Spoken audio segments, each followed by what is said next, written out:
আসসালামু আলাইকুম, আমি মোহাম্মদ রুবেল ইসলাম রানা, কুড়িগ্রাম ম্যাথ স্কুলের পক্ষ থেকে আপনাকে জানাচ্ছি আন্তরিক অভিনন্দন ও শুভেচ্ছা। সুপ্রিয় শিক্ষার্থী বন্ধুরা, আজকে আমরা তোমাদের পাঠ্য বইয়ের তৃতীয় অধ্যায় ঘনবস্তুতে দ্বিপদী ও ত্রিপদী রাশি খুঁজি এর অনুশীলনীর 2 নম্বর প্রশ্নটি সমাধান করব ইনশাল্লাহ। তাহলে চলো দেরি না করে শুরু করা যাক। 2 নম্বর প্রশ্নে বলা হয়েছে, নিচের দ্বিপদী রাশিগুলো থেকে এক চলক ও 2 চলক বিশিষ্ট দ্বিপদী রাশি চিহ্নিত করো।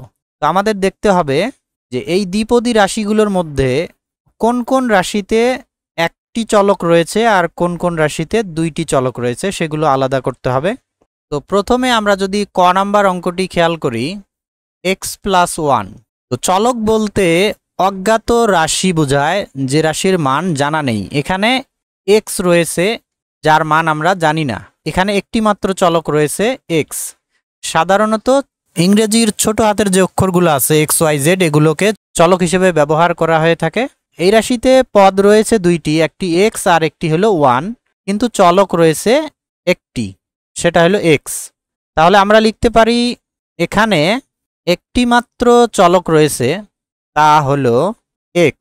তাহলে সুতরাং এটি একটি এক চলক বিশিষ্ট দ্বিপদী রাশি, যেহেতু পদ রয়েছে 2টি। তো এখানে সবগুলোই দ্বিপদী রাশি। তো খ নম্বর প্রশ্ন যদি আমরা লক্ষ্য করি, খ নম্বর প্রশ্নে রাশিটি দেওয়া আছে 3x+5। তো এখানেও আমরা একইভাবে লিখতে পারি যে এখানে একটি চলক রয়েছে অথবা চলক সংখ্যা একটি, তা হলো x। তাহলে সুতরাং এটি একটি এক চলক বিশিষ্ট দ্বিপদী রাশি। এরপর গ নম্বর যদি আমরা রাশিটি লক্ষ্য করি, x-3, এখানেও একটি মাত্র চলক রয়েছে, সেটা হলো x। তাহলে আমরা একইভাবে লিখব, এখানে একটি মাত্র চলক রয়েছে, তা হলো x। সুতরাং এটি একটি এক চলক বিশিষ্ট দ্বিপদী রাশি। এখানে পদ 2টি হলো, একটি পদ হলো x আর একটি পদ হলো -3। তো পদ রয়েছে 2টি কিন্তু চলক রয়েছে একটি। তো একইভাবে ঘ নং প্রশ্নের যে রাশিটি দেওয়া আছে, এখানেও চলক রয়েছে একটি, তা হলো x। তাহলে এটি একটি কি হবে? এক চলক বিশিষ্ট দ্বিপদী রাশি। এখানে একটি মাত্র চলক রয়েছে, তা হলো x। সুতরাং এটি একটি এক চলক বিশিষ্ট দ্বিপদী রাশি। উম নম্বর যদি দেখি আমরা, এই রাশিতে দেওয়া আছে 2x+3y। তো এই যে x একটা চলক আর y একটা চলক, এখানে 2টি চলক রয়েছে। তাহলে আমাদের লিখতে হবে এখানে 2টি চলক রয়েছে, তা হলো x এবং y। তাহলে সুতরাং এটি একটি 2 চলক বিশিষ্ট দ্বিপদী রাশি। 4 নং প্রশ্নে যদি আমরা দেখি, x² + 1, এখানে একটি মাত্র চলক রয়েছে, তা হলো x।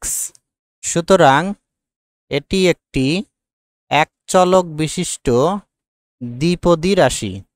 6 নম্বর প্রশ্ন যদি আমরা দেখি, x² - y, তাহলে এখানে রয়েছে 2টি চলক, একটি x আর একটি y। এখানে 2টি চলক রয়েছে, তা হলো x এবং y। সুতরাং এটি একটি 2 চলক বিশিষ্ট দ্বিপদী রাশি। সর্বশেষ যদি আমরা রাশিটি লক্ষ্য করি, x² + y², এখানেও 2টি চলক রয়েছে, একটি x আর একটি হলো y। তো একইভাবে আমরা লিখব যে এখানে 2টি চলক রয়েছে, তা হলো একটি x এবং আরেকটি y। সুতরাং এটি হবে 2 চলক বিশিষ্ট একটি দ্বিপদী রাশি। তো আশা করি সবাই তোমরা বুঝতে পেরেছো। পরবর্তী ভিডিও দেখার আমন্ত্রণ জানিয়ে এখানেই শেষ করছি। আল্লাহ হাফেজ।